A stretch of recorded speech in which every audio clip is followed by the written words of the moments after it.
Bueno, buenas noches para todos, bienvenidos a nuestro blog. Yo soy Andrés Saavedra y junto con mi hermosa amiga Camila Andrea Quiñones vamos a compartirles nuestras ideas y a debatir un poco acerca de las interpretaciones desde el concepto de filosofía de la naturaleza. Pasando por la deontología, el utilitarismo de Mills y finalmente nos gustaría concluir aterrizando esas ideas al escenario actual colombiano, el cual nos compete obviamente a todos y nos daría a entender mucho más los conceptos anteriormente mencionados. Nos gustaría que comentaran su opinión y le dieran like al video. Dicho esto, comencemos. Bueno, pues la filosofía de la naturaleza, digamos que para entender este concepto que abarca muchos ámbitos desde sus generalidades, creería que es pertinente mencionar a qué se refiere este término de naturaleza, en el que normalmente nosotros relacionamos con algo verde, los árboles o la vida. Y pues realmente no está mal, están inmersos de lo que nosotros consideramos seres vivientes o seres inanimados.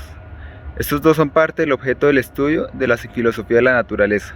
Claro que sí, me parece muy buena esta introducción. Siguiendo con la idea de Andrés, yo creo que es entender que la filosofía tiene como objeto de estudio y reflexión a los entes naturales. Pero pues es normal que nosotros nos cerremos a la idea de que los entes naturales son como objetos físicos, como tú decías. Y pues la filosofía de la naturaleza no es solo eso. Si bien también trasciende más y es allí donde empieza a relacionarse con otros ámbitos como la antropología. El dinamismo y la estructuración espaciotemporal son características que nos dan a entender de qué está hecho este concepto de naturaleza. Y digamos que hablando un poco de esto, me acordé, me surge me cuestiono acerca de cómo empieza a nacer este versus entre la ciencia y la filosofía de la naturaleza. Pues digamos que entendiendo un poco que la ciencia es meramente física y formal, entonces digamos que nace ahí como una dualidad que realmente es como un complemento de la una a la otra. ¿Sabes qué? Es bastante interesante saber que estas ramas, como lo son la metafísica y el materialismo, realmente tienen que estar conectadas, pues la ciencia siempre ha tratado como de explicar todo de manera precisa y con números, más que todo la naturaleza. Y pues entre peros, nuestro ser, nuestro ente espiritual y trascendente es complicado de explicar de esta forma tan precisa. Es por eso que ahí entra la filosofía de la naturaleza y ayuda a complementar y entender la realidad de este ser.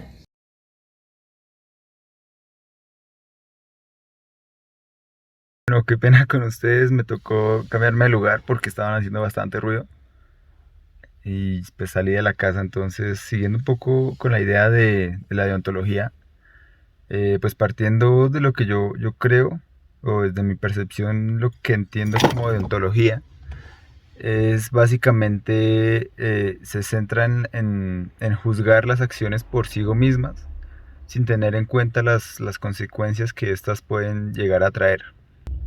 Es decir, yo hablo o realizo una acción sin importar un poco el tema del bien común o qué tanto va a afectar a los demás o cómo va a tener repercusiones esta acción sobre las demás personas. Eh, digamos que es interesante cómo Kant lo plantea en el texto, cómo se refiere que cada persona tiene un fin en sí mismo y digamos que no tenemos una obligación moral para con las demás personas. Sin embargo, digamos que esto no debería alentar el hecho de hacer lo que nos plazca, porque pues sabemos que en nuestra moral o como hemos sido criados, que pues esto está incorrecto. Entonces aquí comenzamos a hablar de ética, donde una acción puede ser buena, pero no específicamente moral. Yo puedo robar a alguien que roba para así poder donar esto a los más necesitados. En cierta forma es como una acción buena, pero el robo no es algo moralmente aceptado. Entonces comenzamos con la discusión de si realizo las acciones porque me nace realizarla y esto se convierte en una ley moral universal o solo lo hago porque me siento obligado a hacer este tipo de acciones porque luego recibo un castigo por no hacerlo. Pero yo creo que estamos siendo un poco egoístas, digamos que siguiendo un poco la idea de lo que plantea Kant, digamos que utilizar la humanidad como un fin, más no un medio para conseguir lo que quieres. Asimismo, como otro referente como John Rawls, no sé cómo pronunciarlo bien, pero digamos que él dice que somos libres e iguales, pero digamos que esto asimismo nos ayuda a pensar en lo que es racional y lo ventajoso. Es como un balance. Yo sé que no tengo que realizar acciones por lo que produzca felicidad a los demás, pero también sé que es justo, racional o está justificado dentro de lo ético y pues por supuesto dentro de lo moral.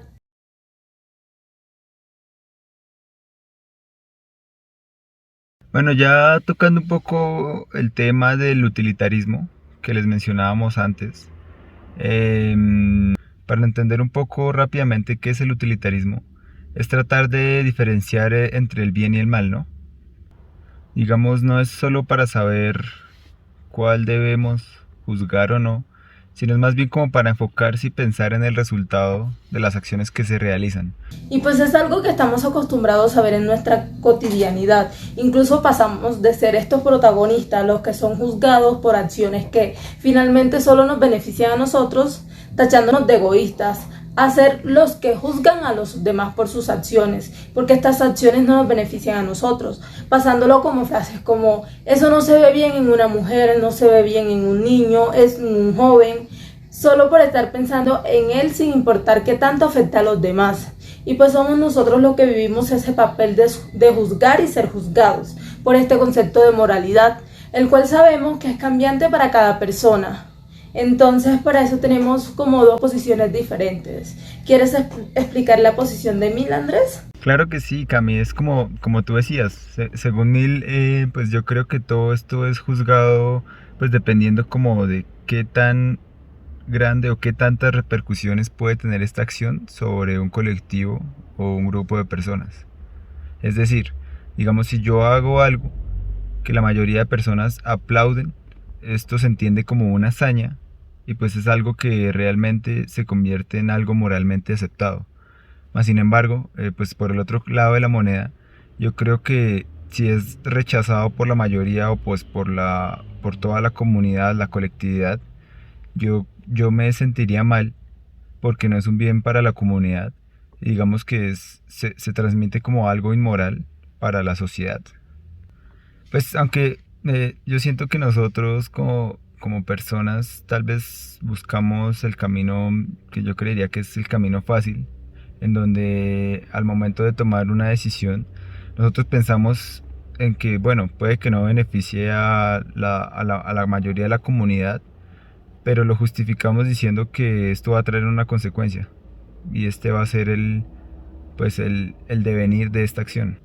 O sea, siento que de cierta manera se vuelve como un poco egoísta la forma en la que nosotros tomamos las decisiones, porque realmente casi nunca pensamos como en la comunidad o en el bien colectivo. Sí, estoy totalmente de acuerdo contigo. Según mí, la felicidad es la que define la moralidad. Está bien si hago felices a muchas personas, pero nosotros siempre pensamos si somos felices realizando esta acción, porque nuestra forma de vida es ser felices. Y pues a veces sin medir qué tanto hacemos felices a los demás. Y eso es como un gran debate. Si soy feliz, ¿puedo ser capaz de hacer feliz a los demás? Sí, bueno, pero digamos que eso está escrito en uno de sus principios, ¿no? El de sacrificar un bien propio por el bien común, ¿no? Por el bien de la comunidad. Pues ahí entra como un conflicto personal, también de comunidad, de ética moral, porque pues eh, a veces o casi siempre las decisiones que uno toma generalmente benefician a pocas personas o a uno mismo y no a la comunidad. Entonces es ahí donde uno empieza a decir, hago esto por ayudar a todos, aunque yo sea probablemente infeliz, o hago esto que me hace feliz, pero a las demás personas pues no las va a beneficiar. Pero también hay otras consideraciones, Andrés. Por ejemplo, Peter Singer entra en este debate con todo su principio de igualdad, definiendo en pocas palabras que si uno tiene en cuenta una acción que puede afectar a los individuos y comienza a considerar el hecho de no hacerla para no afectarlo, pues esto se convierte en algo moralmente aceptable. Entonces debemos pensar en los demás al momento de pensar en realizar una acción. Esto es como un apoyo a lo que dice Mil. ¿Qué tan afectado puede sentirse mi novio si le digo mentiras? Pues trato de no mentir o hacer algo para que luego tenga que ocultarle esta verdad, para no afectarlo. Pues yo creo, Cami, que hay que ser sensibles, digamos, no solo porque le tengas aprecio a alguna persona, porque la conozcas o tengas algún vínculo con esta, sino porque es el hecho de ser una persona, o sea, es un igual para nosotros. Entonces digamos que es importante brindar todas estas consideraciones pues a esta persona y a todos los seres. Pues es digamos que ahí donde entra la idea de filosofía de la ciencia, porque realmente ya va más sobre el individuo, las acciones que él tome y cómo pues esto afecta o no a la comunidad. Y pues es digamos que lo interesante de este estudio.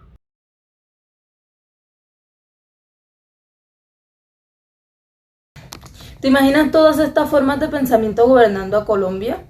Sí que seríamos un país totalmente diferente, comenzando porque estas formas de pensamiento son arraigadas a lo moral y sabemos que no somos tan morales al momento de actuar, incluso en la política, al momento de elegir gobernantes y ni mencionar el gobierno.